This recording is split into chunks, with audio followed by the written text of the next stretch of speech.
Hello and welcome to Season 2 of Reading the Victorian Novel. My name is Dr. Christian Lehman, and over the next 8 installments, we will be reading A Tale of Two Cities. For this, I will be recording probably every other week. So to get started here, this is our first installment, which was published in June of 1859. It consisted of all of Book 1, which is chapters 1 to 6. The publication history of A Tale of Two Cities is it was published in 31 weekly parts in the new magazine all the year round from the 30th of April, 1859 to the 26th of November, 1859. Here on the right-hand side of the screen, you can see what it looked like. So you'll notice the number 1 right there. In a unique publishing circumstance, Harper's in America bought the rights to publish a week later. And so they did that with illustrations by John McLenan.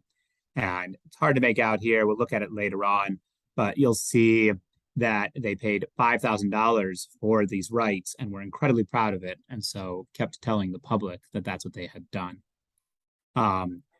Alongside these weekly installments, there were 8 monthly numbers in green wrappers that came with 2 Phiz illustrations. And those were published from May to December.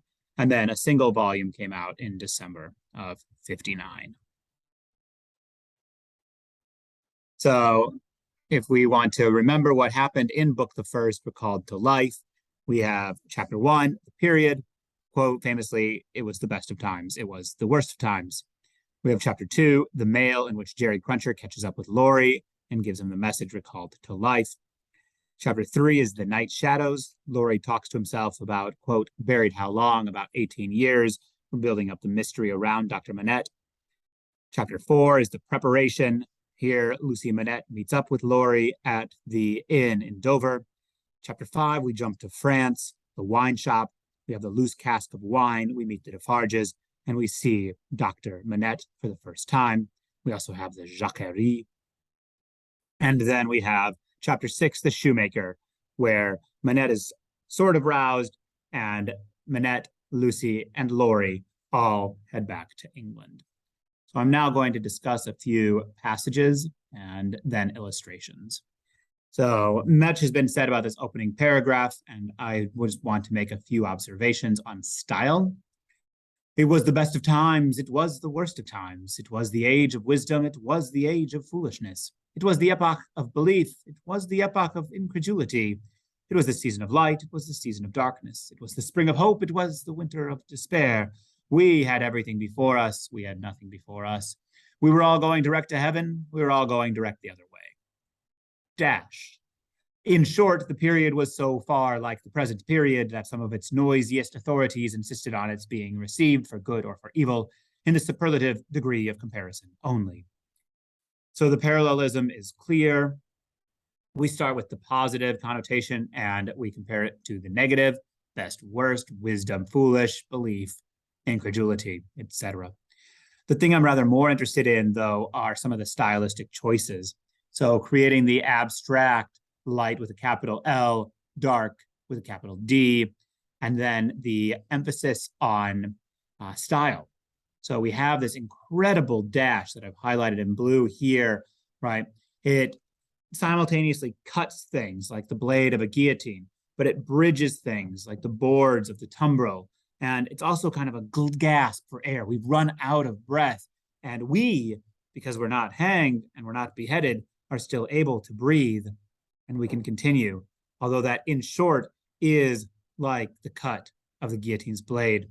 And after a dash, Dickens lightly puns with the period. But we didn't have a period. Instead, we're talking about periods of time. And I think we're invited to have a grammatical joke happening because he ends the sentence with the superlative degree of comparison only, pointing out grammar, the very writerly nature of this text. So in this next passage, we're going to look at Lucy and connect it to some ideas of Dickens and race. So I've highlighted in orange, just so you can see this visually, that we have all of these words around darkness. And in the midst of it, which I've highlighted in purple, we have these blazing color words. And I've already missed one of these words here because we should have highlighted dark. It was a large, dark room furnished in a funereal manner with black horsehair and loaded with heavy, dark tables. These had been oiled and oiled until the two fat candles on the table in the middle of the room were gloomily reflected on every leaf, as if they were buried in deep graves of black mahogany and no light to speak of could be expected from them until they were dug out. So notice just the art, the craft, it's a little on the nose, but we start with a funereal manner, and then Dickens developed this as if they were buried, graves, and then dug out. So the same language that we have used and will continue to use for recovering Dr. Manette. So we've set up the darkness, and we then continue.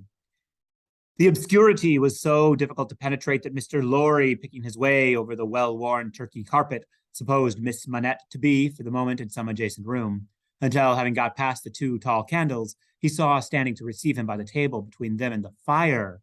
Here's this mention of light.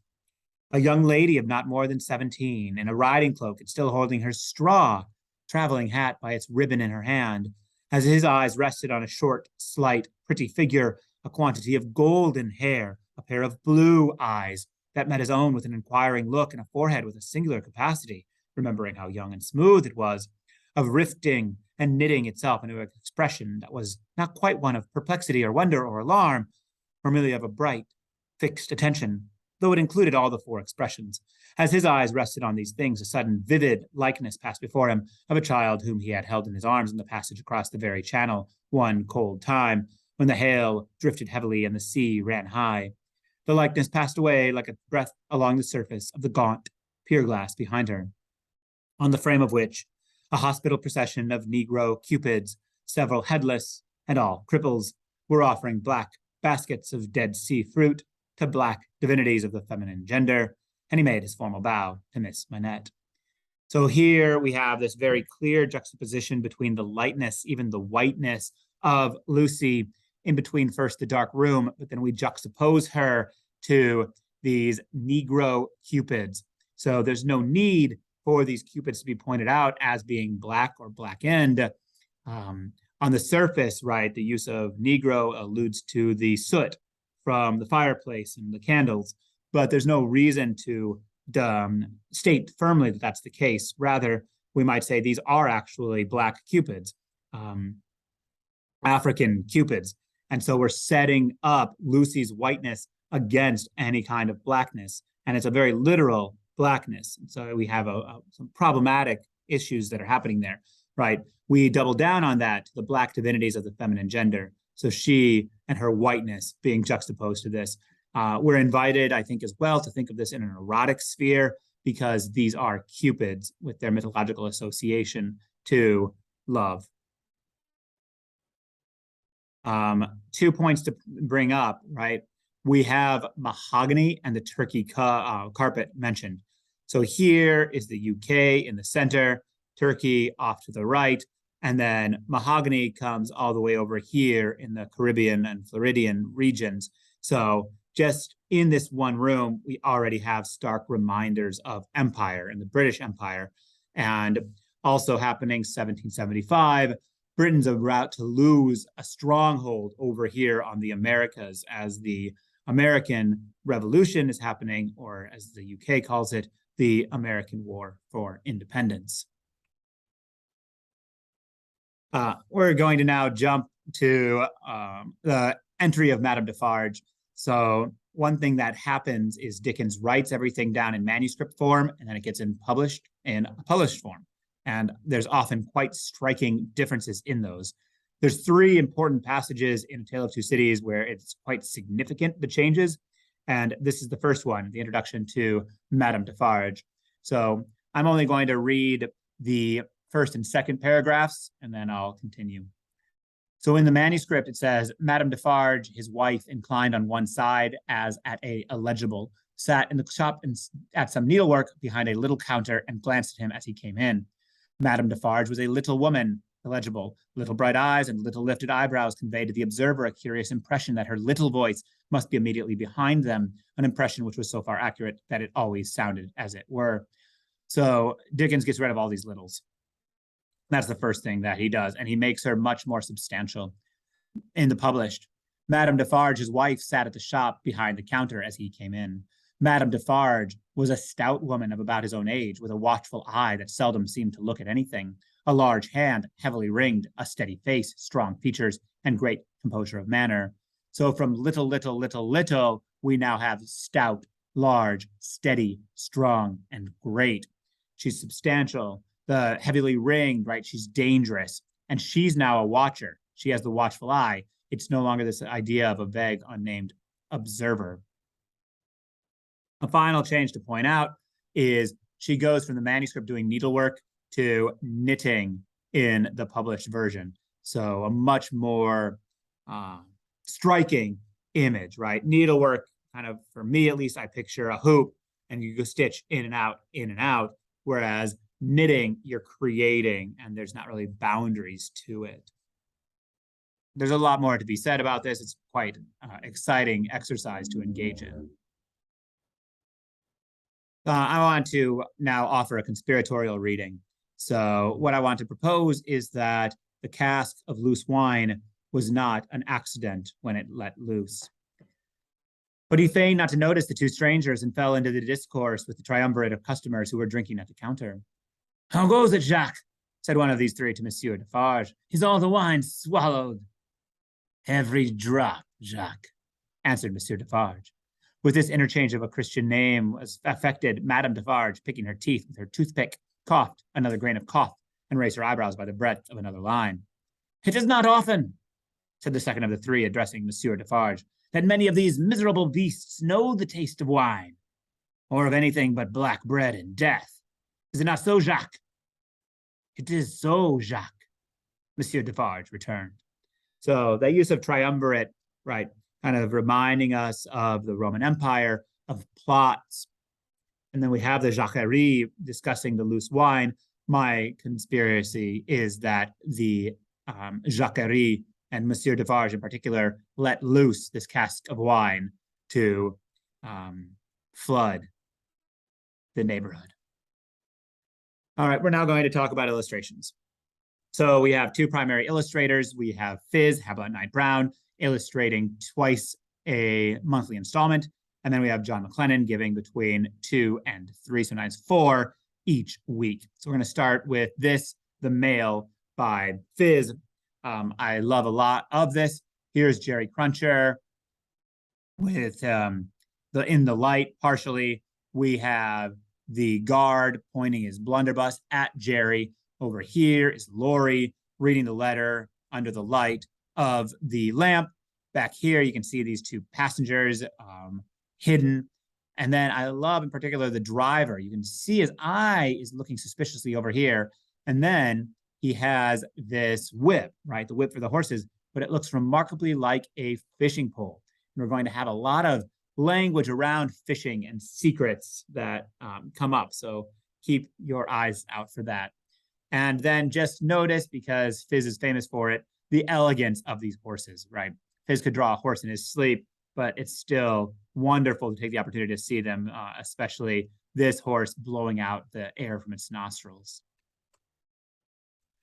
The other illustration, one I'm not as enamored of, but here we have Monsieur Defarge. We can't see his face while the light shines in on Manette in this angelic pose, really shining on the face of Lucy.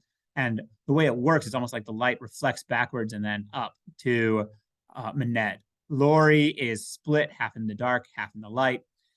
Here you see the lady's shoes that Manette was working on. Of course, his raggedy clothes, his hair and beard grown out. And the small detail that I like quite a bit is the hat, indicating that Lucy has like thrown herself down onto her feet. Let's now turn to John McLenan. So first on the left, this is what one full sheet would look like, right? So an arresting image of a frontage, a start of a paragraph would begin every installment, and then kind of a larger one to focus on. So here we are zoomed in the middle. It says, printed from early proof sheets for which Messrs. Harper and Brothers pay the author $5,000, right? Incredibly proud of this enormous amount of money. Then McLenan didn't have any idea. Right? He wasn't given any secrets about what to show. And so he's just drawing up some ideas. And so we have this mysterious figure being led out of a door by an angel with these heavy keys. So it's a quite curious, quite wonderful anticipation. More specifically from the text, though, we also have here the male. So there's Jerry Cruncher, a much more hidden figure, right? Our emphasis here is on the blunderbuss and the guard with it. Then we have these men who are all wrapped up, another gun, and a third figure right here. We are not really focusing on Laurie, but we have the eyes, and of course we have these three-cornered hats. Before the number came out, there was an announcement it would happen. And so it says, the initial chapters of Mr. Dickens's new tale, which we published in this paper, show that the great novelist has lost nothing of his extraordinary power. They hold out promise of the tale of romantic and thrilling interest. It is understood that the peculiar circumstances under which this tale is written have roused Mr. Dickens to unwonted exertions and will probably render it the greatest of his novels. We shall continue its publication from week to week till it is completed. We congratulate our readers on the simultaneous appearance in our columns of serials by Mr. Dickens and Mr. Curtis. Such an opportunity is rarely enjoyed by the readers of any periodical. The novel they mentioned by Mr. Curtis is called Trumps. Good luck finding somebody who has read that today. It's quite interesting that it says it's written under peculiar circumstances. So something to keep in mind. The Italian War for Independence is going to be happening at the same time that this novel comes out. And because of the juxtaposition of reports on that and the novel's installment, we end up having a really peculiar, wonderful, provocative juxtaposition of events of revolution. A week later, we have the preparation. So here we have Laurie and the servant at the Dover. Nothing too inspired, I think, about this particular piece. And then we have Laurie right here meeting Lucy. Here's the candlesticks and the heaviness of the table right here, like really emphasizing the heft of the furniture and the lightness of Lucy, showing her with the hat off her head. And then the war breaks out the following. And so now on the first page, Tale of Two Cities no longer is first because it's too busy saying that the proprietors of Harper's Weekly are happy to announce that they are making arrangements in Europe for the prompt illustration of the leading scenes of the war in Europe by the first artists of the day. Thus, in addition to the admirable serials by Charles Dickens and George Curtis, now in course of publication in the weekly, subscribers will obtain a complete illustrated history of the war. So telling you something about entertainment and kind of the equation of a war that far away for a population that's only a few years away from their own civil war. Our last illustrations come from chapter 5. Here we have the cask, and we see people quite vividly drinking out of the rivulets, wetting the handkerchiefs. I like the effect of them being blurred, kind of conveying the rapidity and the blurry alcoholic atmosphere of it, holding a hand high here. And then we have one of our members, Gaspard, who's scrawling blood onto the wall with a finger. This, of course, would have been French song. And so there's an interesting bilingualism happening in the visual.